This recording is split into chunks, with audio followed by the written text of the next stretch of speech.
वकफ़ा वसलामुन अला इबादिहिल्लज़ीना इस्तफ़ा अम्मा बअद फ़क़द क़ाल नबी सल्लल्लाहु अलैहि वसल्लम सिल मन क़तअक वअफ़ु अम्मन ज़लमक व अहसिन इला मन असाअ इलैक। व क़ाल अलैहि सलातु वस्सलाम ला यहिल्लु लिमुस्लिमिन अन यहजुर अख़ाहु फ़ौक़ सलास औ कमा क़ाल अलैहि सलातु वस्सलाम।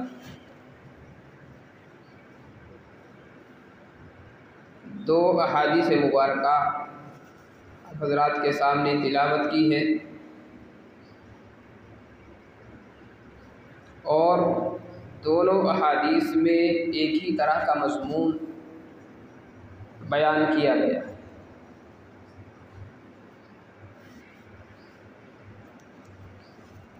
गुज़िश्ता कई हफ़्तों से उन्हीं मज़ामीन के मुताल्लिक़ हम गुफ्तगू करते चले आ रहे हैं।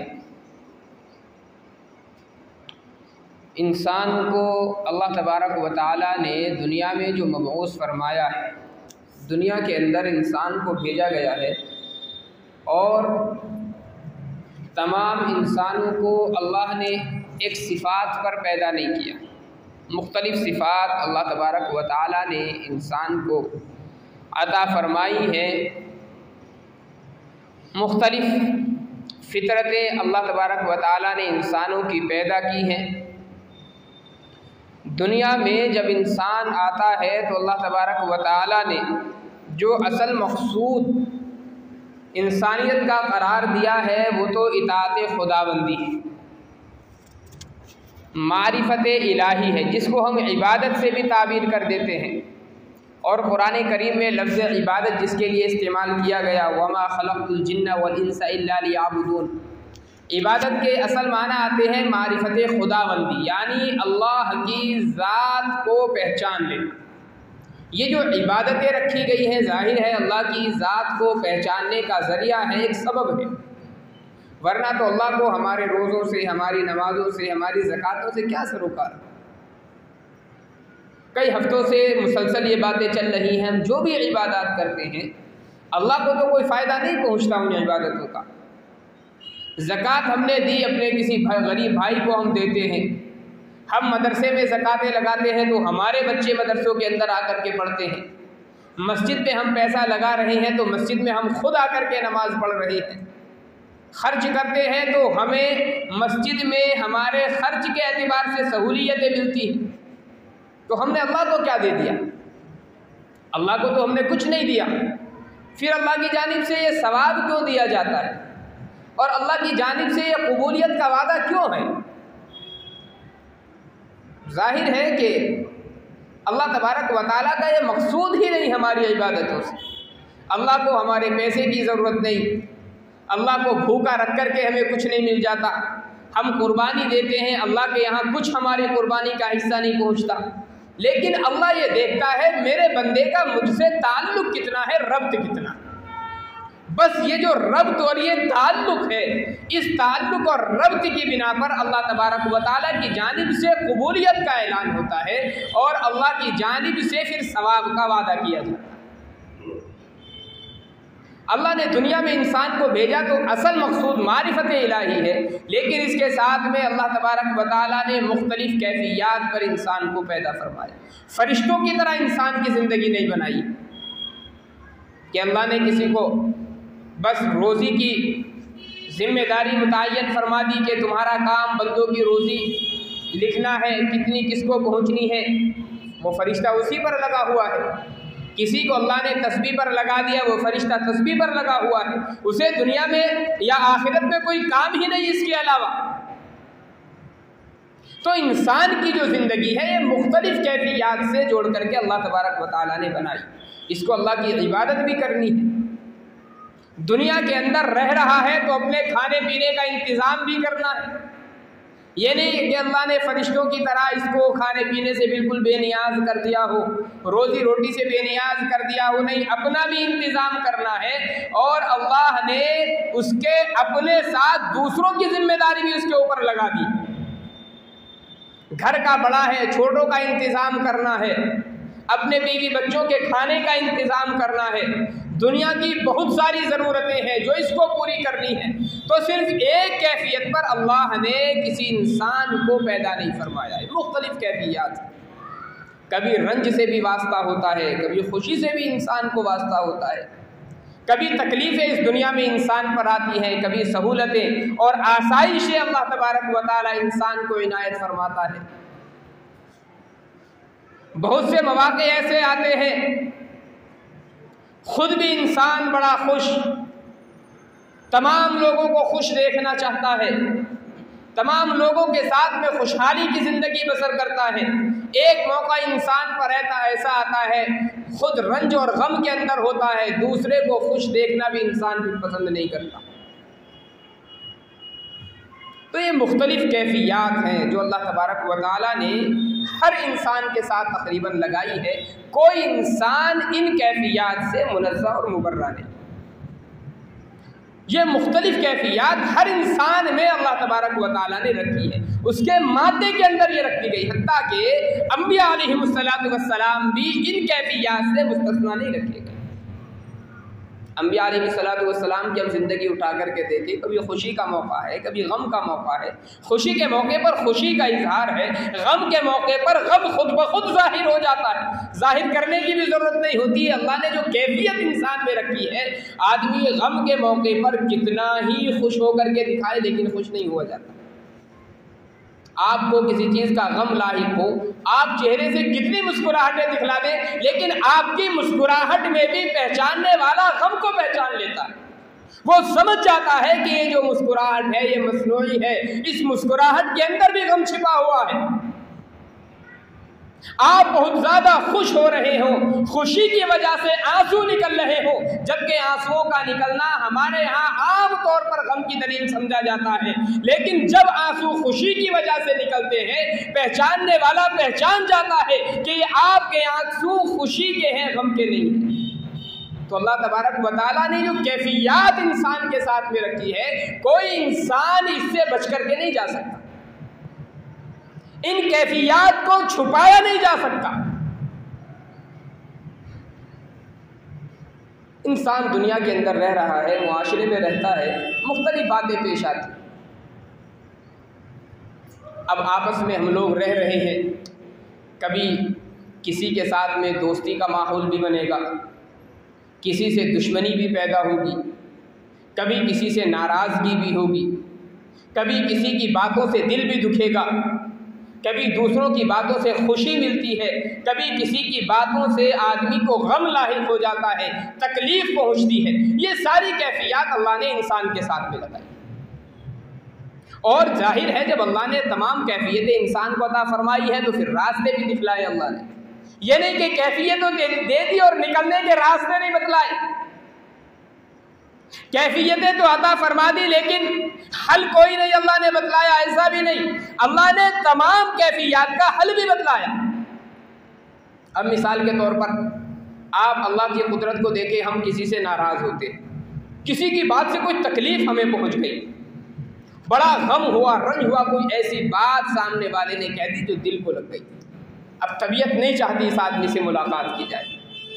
अब आप शरीयत का हुस्न देखिए, शरीयत की खूबी देखिए। अगर अल्लाह ये फरमा देता कि नहीं, तुम्हें फ़ौरन 1 मिनट के बाद ही इससे हंस करके बात करनी है, कितना मुश्किल होता हमारे लिए। अभी उस आदमी की जानिब से हमें तकलीफ पहुंची है, अभी अल्लाह की जानिब से हुक्म आ रहा, नहीं इससे हंस करके बात करनी है, मुस्कुराहट के साथ इससे मुलाकात करनी है। बड़ी तकलीफ का मसला था और आदमी अपने आप पर कैसे कंट्रोल रख पाता। अल्लाह तबारक व तआला की कुदरत देखिए और शरीयत का हुस्न और कमाल देखिए कि शरीयत ने ये इजाज़त दे दी आपको कि अगर आपको किसी की बात से तकलीफ पहुंच रही है, आपको किसी की बात से गम हो रहा है, आपकी तबीयत नहीं चाह रही कि उसके साथ में मुलाकात करूं, आपकी तबीयत नहीं चाहती कि उसके साथ में बोलूं, शरीयत ने कहा कोई बात नहीं, आप अपने गुस्से को ठंडा कीजिए। फिर शरीयत नहीं कहती आपको कि फ़ौरन मुलाकात करें, नहीं, शरीयत कहती है आपको गम पहुंचा है, तकलीफ पहुंची है, दूसरे से आपको गम लाहिक हुआ, दूसरे की ज़ात से आपको तकलीफ हो रही है, तो इस तकलीफ का मुदावा कीजिए, थोड़ा सा इत्मीनान कीजिए, अपने गुस्से को कंट्रोल कीजिए। और घंटा 2 घंटा नहीं, शरीयत ने इजाजत दी 3 दिन तक आप बिल्कुल कता ताल्लुक कर दीजिए। मत बोलिए अपने भाई से, न मुलाकात करें अपने पड़ोसी से, सलाम कलाम बिल्कुल बंद कर दीजिए। 3 दिन तक शरीयत ने कहा अपने गुस्से को इत्मीनान से ठंडा करो। हाँ, किसी भी कैफियत को बदलने के लिए 3 दिन का वक्फा जो है बहुत होता है। इसलिए अब शरीयत ने कह दिया कि कोई भी कैफियत तारी हुई थी, गुस्से की कैफियत थी, गम की कैफियत थी, हमने वक्त दे दिया 3 दिन का। तुम कैफियत को बदलना चाहते बदल सकते थे। अब शरीयत कहती है कि चौथा दिन हो जाए तो अब कता ताल्लुक की इजाजत नहीं। अब आप नाराज होकर के बैठे रहें कि फला ने मुझे तकलीफ पहुंचाई है, नहीं बोलूंगा, शरीयत कहती नहीं, ऐसी भी तकलीफ नहीं। आदमी अपनी कैफियत को ना बदल सके ऐसा भी नहीं। हाँ, वक्तन फौरन अगर आपको ये कह दिया जाता कि अभी आपकी कैफियत को बदलना है और अभी आपको उससे मुलाकात करनी है, सलाम और दुआ करनी है, मुस्कुरा करके मिलना है, तो बड़ी मुश्किल थी। शरीयत ने कह दिया अपने गुस्से को आराम से ठंडा करो, 3 दिन तक आप बिल्कुल ना बोलो, कोई हरज की बात नहीं है, कोई गुनाह की बात नहीं है। आप कता ताल्लुक कर सकते हो किसी से तकलीफ पहुंचने की बिना पर, लेकिन 3 दिन से ज़ायद कता ताल्लुक करना ये बिल्कुल हराम है। फिर शरीयत अब चौथे दिन शरीयत इजाज़त नहीं देती आपको कि आप किसी मुसलमान भाई से कता ताल्लुक करके बैठ जाए। हम गौर करें, 3 दिन नहीं, यहाँ तो 300 साल भी गुजर जाए तो कसम खा करके बैठ जाते हैं। मरने से पहले वसीयतें कर जाते हैं, फला मेरे जनाजे पर नहीं आना चाहिए। होता नहीं होता हमारे यहाँ। 18-20 साल की उम्र में किसी बात पर नाराजगी हुई और गैरों का तो मसला नहीं, आपस में हकीकी भाई हैं, एक माँ बाप की औलाद है, और जरा सी बात पर नाराजगी हो गई, कसम खा ली, जिंदगी भर ताल्लुक नहीं। अब मौतो हयात में कोई ताल्लुक नहीं होता, बीच में घर के दीवार खड़ी कर दी गई, दीवार के उस तरफ मैयत भी पड़ी होती है, लेकिन दीवार के इस तरफ से कोई जाने को तैयार नहीं होता। जो इसने 50 साल पहले मेरे साथ में जो काम किया था वो आज तक नहीं भूला हूं। भाई वाह, बड़ा कमाल है। दावा करते हम कुरान को मानने का, हमारा दावा यह कि नबी के आशिक हैं और नबी की सुन्नतों पर अमल करते हैं, नबी की जिंदगी हमारे लिए आइडियल है और नबी की जिंदगी नमूना है। लेकिन जहां पर अपनी गरज शामिल हो, जहां पर अपनी अनानियत का मसला आ जाए, वहां पर शरीयत नहीं फिरती। फिर शरीयत हमारे घर की लौंडी बन जाती, फिर शरीयत हमें खिलौना नजर आती। आका अलैहिस्सलातु वस्सलाम की एक हदीस मुबारका है। आका अलैहिस्सलातु वस्सलाम ने फरमाया, जो आदमी बगैर किसी शरई वजह के 1 साल तक किसी से कता ताल्लुक करे, कोई बोलचाल नहीं, कोई आना जाना नहीं, कोई मुलाकात नहीं, जिंदगी भर नहीं, 1 साल तक बगैर किसी शरई वजह के अगर कता ताल्लुक कर लेता है, आका अलैहिस्सलातु वस्सलाम ने फरमाया ये शख्स ऐसा है जैसे इसने अपने उस भाई को कत्ल कर दिया। क्या हम जानते हैं कत्ल की सज़ा शरीयत में क्या मुतय्यन की गई? हमें कुछ खबर भी है कत्ल का गुनाह शरीयत में कितना बड़ा रखा गया। कत्ल का मसला तो बहुत बड़ा है। हजरत उमर रज़ी अल्लाह ताला अन्हु की वो हदीस पढ़े। हजरत उमर रज़ी अल्लाह ताला अन्हु खाना काबा का चक्कर लगा रहे हैं, तवाफ कर रहे हैं, हजर अस्वद पर आए, हजर अस्वद को बोसा दिया। हजरत उमर रज़ी अल्लाह अन्हु ने फरमाया, मैं जानता हूं तू सिर्फ एक पत्थर है, ना तू हमें नुकसान पहुंचा सकता है ना हमें नफा पहुंचा सकता है, फरमाया अगर मेरे नबी ने, मेरे आका ने तुझे बोसा न दिया होता, मैं कभी भी तुझे बोसा न देता। और इसके बाद हजरत उमर रज़ी अल्लाह ताला अन्हु फरमाते हैं कि खाना काबा की अजमत अपनी जगह पर, खाना काबा की अजमत, खाना काबा के फजाइल अपनी जगह पर, फरमाया लेकिन एक मुसलमान का दिल खाना काबा से भी बड़ा है। हम दिल तोड़ने की बात नहीं करते, हम तो कता ताल्लुक कर लेते। जिंदगी हो जाती है, बोलने को तैयार नहीं होते, जिंदगी हो जाती है, सलाम दुआ खत्म हो जाती है, जिंदगियां बीत जाती है, कई कई नस्लें गुजर जाती है, ताल्लुक इस्तवार नहीं हो पाते हमारे, कई कई नस्लें हमारी खत्म हो गई, हमारे ताल्लुकात कायम नहीं रह पाए। ऐसा मालूम होता है जैसा कि अल्लाह ने शायद के पैदाइश के वक्त ये पैगाम देकर के भेजा, दुश्मनी रखनी है बस। क्या है ये? हम गौर करें, क्या ये इस्लाम है? हम ये समझते हैं क्या कि सिर्फ नमाज में आ जाना ये इस्लाम है खाली, या रोज़े रख लेना, खाली ज़कात दे देना, क्या ये इस्लाम है? ये इस्लाम के सिर्फ 5 अरकान हैं, और इस्लाम 5 अरकान का नाम नहीं हो सकता है। हम ये समझें कि इस्लाम सिर्फ 5 अरकान में मुनहसिर हो गया, नहीं मेरे भाइयों, इस्लाम 5 अरकान में मुनहसिर नहीं है। इस्लाम तो नाम है पूरी ज़िंदगी को आका अलैहिस्सलातु वस्सलाम के तरीक़े पर गुजारने का। अगर हम ये समझे बैठे हैं कि इन 5 अरकान को अदा करने वाला मुसलमान है, तो बहुत बड़े धोखे में, हम बहुत बड़े धोखे में फिर पड़े हुए। आप याद रखिए, जब तक इस्लाम के छोटे छोटे अमाल पर, इस्लाम के छोटे छोटे अहकामात पर हम अमल पैरा नहीं हो जाते, ये बड़े बड़े अमाल भी हमारे काम आने वाले नहीं। हम ये समझे 5 वक्त हम तो नमाजी हैं, तहज्जुद भी पढ़ रहे हैं, सब कुछ कर रहे हैं, मेरे भाई से मेरा ताल्लुक क्या, मुझे ये भी तो देखना होगा, मेरे पड़ोसी के साथ में मेरा राबता कैसा है, क्या इसकी मुझे ज़रूरत नहीं है? क्या नबी अलैहिस्सलातु वस्सलाम की तालीमात सिर्फ नमाज रोज़े में मुनहसिर है? आप अहादीस मुबारका का ज़ख़ीरा उठा करके देखें, आका अलैहिस्सलातु वस्सलाम की अहादीस मुआशरत के ताल्लुक़ से जितनी कसरत से वारिद हुई है मेरे भाइयों, नमाज रोज़े के ताल्लुक़ से इतनी ज़्यादा अहादीस नहीं। हम क्या करते, हमने मुआशरत को बिल्कुल भुला दिया। मुआशरत हमारी नज़रों में कोई चीज़ नहीं रही। औलाद के हुकूक हम नहीं जानते, माँ बाप के हुकूक हम नहीं जानते, भाइयों बहनों के हुकूक हम नहीं जानते, बने फिरते पक्के मुसलमान। बस सर पर टोपी हमारे क्या आ गई, चेहरे पर ये चंद बाल क्या उगाए, हम तो समझते हमसे बड़ा बुजुर्ग अब कोई रहा ही नहीं, और मुझसे बड़ा मुसलमान कोई नहीं। अब हमने इस्लाम को छोटी छोटी चीज़ों में बस मुनहसिर कर दिया। बस मैं अगर 5 वक्त नमाजी हूँ, मुझसे बड़ा मुसलमान कोई नहीं। एक आदमी ज़कात दे रहा, वो समझता है मुझसे बड़ा मुसलमान कोई नहीं, मैं तो ज़कात दे रहा हूँ। एक आदमी रोज़े का पाबंद, वो ये समझता है मुझसे बड़ा मुसलमान कोई नहीं, मैं तो पूरे मुकम्मल 30 रोज़े रख रहा हूँ।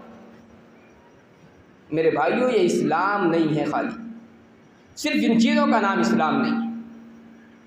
आपकी ज़िंदगी के हर अमल से इस्लाम ज़ाहिर होना चाहिए, इतना इस्लाम मुतरश्शिह होना चाहिए।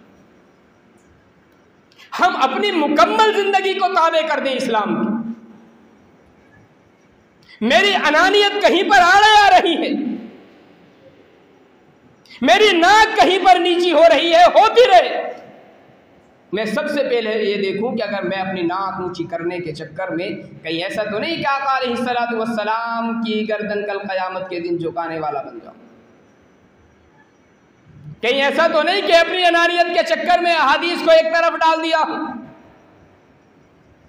क्या मेरी नाक, मेरी अनानियत इस्लाम से बढ़ गई? क्या यही हमारा आका अलैहिस्सलातु वस्सलाम से मोहब्बत का मेयार है कि अपनी अनानियत को नहीं छोड़ सकते? दोनों भाई आपस में मिलते हैं, रास्ते में रोज़ाना आना जाना होता है, सलाम नहीं करते एक दूसरे से। क्यों? हर ये समझ रहा है, हर आदमी ये समझ रहा है गलती इसकी थी, ये सलाम कर। मैं क्यों करूं, मैं क्यों छोटा बनूं, मैं तो पैसे में भी इससे बड़ा हूं, दीनदार भी इससे बड़ा हूं, मैं क्यों इसके सामने झुक जाऊं। मेरे भाइयों याद रखें, आपका अपने मुसलमान भाई के सामने झुक जाना ये कल क़यामत के दिन आपका सर फ़ख्र से ऊंचा करेगा।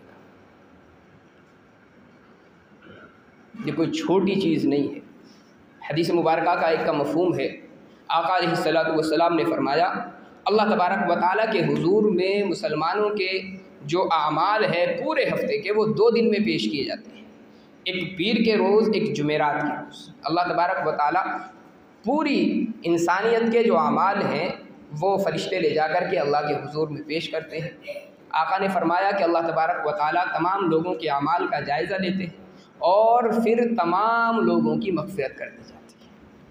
सिर्फ़ 2 गुनाह ऐसे हैं जिनकी मग़फ़िरत नहीं होती। एक गुनाह है शिर्क, जिस आदमी ने अल्लाह के साथ किसी को शरीक किया, किसी दूसरे को खुदा का दर्जा दे दिया हो, खुदा के बराबर ला कर के खड़ा कर दिया हो, अल्लाह तबारक व तआला उसकी मग़फ़िरत नहीं फरमाता।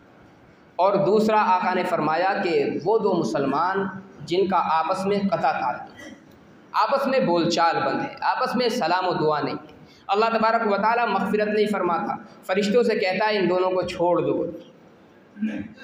छोड़े रखो जब तक कि आपस में सुलह न करें।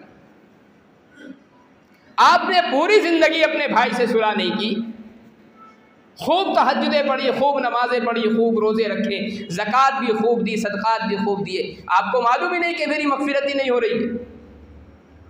आप जानते ही नहीं कि आपके सारे अमाल बेकार जा रहे हैं। आपको खबर ही नहीं कि आपकी जो बख्शिश है, आपकी जो मग़फ़िरत है वो तो किसी दूसरी चीज़ पर रुकी हुई है। आप जानते हो कोई भी काम आपको करवाना हो, फार्म आप भर करके ले जाएं, एक नहीं लाखों फार्म आप भर करके सरकारी दफ्तर में डाल दीजिए, लेकिन जहां पर जो चीज़ लिखनी थी आपने लिखी ही नहीं, क़यामत की सुबह तक आपका काम नहीं होगा। आप लाख दावे करते रहे मैंने इतने फार्म भर करके दे दिए, इतनी कोशिशें कर ली, जो कोशिश आपको करनी थी 2 मिनट की वो कोशिश थी, आपने वो तो की ही नहीं। बहुत लंबा चौड़ा आप तब्दीली ना करें, अपने नाम की जगह बाप का नाम कर दे, बाप के नाम की जगह अपना नाम कर दे, खाली इतनी सी तब्दीली आप करके देख लें। आप क़यामत की सुबह तक चक्कर लगाते लगाते थक जाएंगे, काम आपका नहीं होगा जब तक आप फार्म पर ये छोटी सी तब्दीली आप नहीं कर लेते। पूरी ज़िंदगी नमाजें भी पढ़ ली, ज़कात भी दे दी, हज भी कर लिया, कितने लोगों के हमने मकान भी बनवा लिए, लेकिन अपने भाई से क़ता ताल्लुक़ है। वो नाक का मसला ऐसा है कि नाक नहीं झुकनी हमारी, भले जहन्नम का गड़ा हमारा इंतज़ार कर रहा हो, भले जहन्नम के नामों की लिस्ट में हमारा नाम लिख दिया जाए, जन्नत से नाम हमारा काट दिया जाए, लेकिन कसम खा करके बैठा हुआ है, 10 हज करके आ गया, कसम खा रखी है भाई से नहीं बोलना ज़िंदगी भर, और तो और औलादों को नसीहत करके मर जाता है, नस्लों की नस्लें तबाह कर ली। और लड़ाई किस बात पर हुई थी? बसा औकात तो लड़ाई का कोई मेयार भी नहीं होता, कोई मसला भी नहीं होता, जरा सी बात पर बोलचाल हुई, बस क़ज़ा ताल्लुक़। मेरे भाइयों गौर करें, आका अलैहिस्सलातु वस्सलाम की जो अहादीस है ये सब अमल करने के लिए हैं। इस्लाम का जब मसला है तो हमारी नाक कोई चीज़ नहीं है, हमारी अनानियत कोई चीज़ नहीं है। आप सहाबाए किराम रज़ियल्लाहु अन्हुम अजमईन की ज़िंदगी को उठा करके देखिए। हज़रत अबू बकर सिद्दीक़ रज़ियल्लाहु ताला अन्हु के एक ग़ुलाम थे, हज़रत अबू बकर सिद्दीक़ रज़ियल्लाहु ताला अन्हु उनका ख़र्च उठाया करते थे। एक मसला आया, हज़रत आयशा रज़ियल्लाहु ताला अन्हा पर जब तुहमत लगी और मुनाफिकीन बहुत सारे उसके अंदर शरीक हुए, कुछ मुसलमान भी थे, 3 सहाबाए किराम थे जो मुनाफिकीन के बहकावे में आ गए और वो भी उस प्रोपेगेंडे में शरीक हो गए, जिनमें से एक हज़रत अबू बकर सिद्दीक़ रज़ियल्लाहु ताला अन्हु के आज़ाद करदा वो ग़ुलाम भी थे। अब ज़ाहिर आदमी को तकलीफ़ होती है, भाई मैं इसका ख़र्चा उठा रहा हूँ, इसके घर वालों की देखभाल कर रहा हूँ, इसको फिर भी ये शऊर नहीं आया कि मेरी बेटी पर इसने भी इल्ज़ाम लगा दिया दूसरों के साथ। हज़रत अबू बकर सिद्दीक़ रज़ियल्लाहु ताला अन्हु ने कसम खा ली अब इसका ख़र्च मैं नहीं दूँगा। ज़ाहिर है तकलीफ़ की बात है, आदमी को तकलीफ़ होती है, जिस पर आप एहसान करें और फिर वो आपके साथ में ये मामला करें। आका अलैहिस्सलातु वस्सलाम पर वही का नुज़ूल हुआ, हज़रत अबू बकर सिद्दीक़ रज़ी अल्लाह ताला अन्हु को नबी अलैहिस्सलातु वस्सलाम ने बुलाया और खुदा का जो पैगाम था हज़रत अबू बकर सिद्दीक़ रज़ी अल्लाह ताला अन्हु के लिए वो सुनाया। हज़रत अबू बकर सिद्दीक़ रज़ी अल्लाह ताला अन्हु वहीं पर बैठे कसम खाई आका अलैहिस्सलातु वस्सलाम के सामने, अल्लाह के रसूल, अब मैं कसम खाता हूँ कि जब तक मैं ज़िंदा हूँ इस आदमी का ख़र्च कभी बंद नहीं करूँगा। ये है इस्लाम के ताबे अपनी ज़िंदगी को कर देना।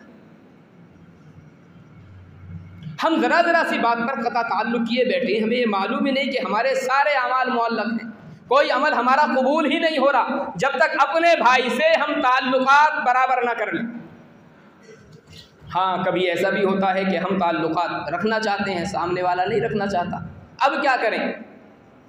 हदीस शरीफ के अंदर आता है, अगर दो भाइयों के दरमियान में, दो मुसलमानों के दरमियान में आपस में कता ताल्लुक़ हो, उनमें से एक जाकर के सलाम कर लेता है, 3 दिन गुजर गए, 3 दिन के बाद वो गया अपने भाई से जाकर के सलाम कर लिया, मुलाकात कर ली, सामने वाला नहीं बोलता, सामने वाला ताल्लुकात नहीं रखता आपसे, अल्लाह के रसूल ने फरमाया अब कता ताल्लुक का जो गुनाह है वो सामने वाले पर है, आप पर कोई गुनाह नहीं।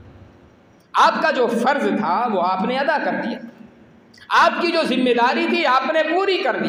अब अगर सामने वाला ताल्लुकात नहीं रखना चाहता, सामने वाला आपसे कता ताल्लुक करता है, आपके सलाम का जवाब नहीं देता, आपको जो कोशिश करनी थी आपने कोशिश कर ली, सामने वाला नहीं रख रहा, कोई बात नहीं, आप अपने गुनाह से बरी हो गए, आप अपने ज़िम्मे से बरी हो गए। अब कता ताल्लुक का जो गुनाह है वो सामने वाले पर होगा, आप पर कोई गुनाह नहीं।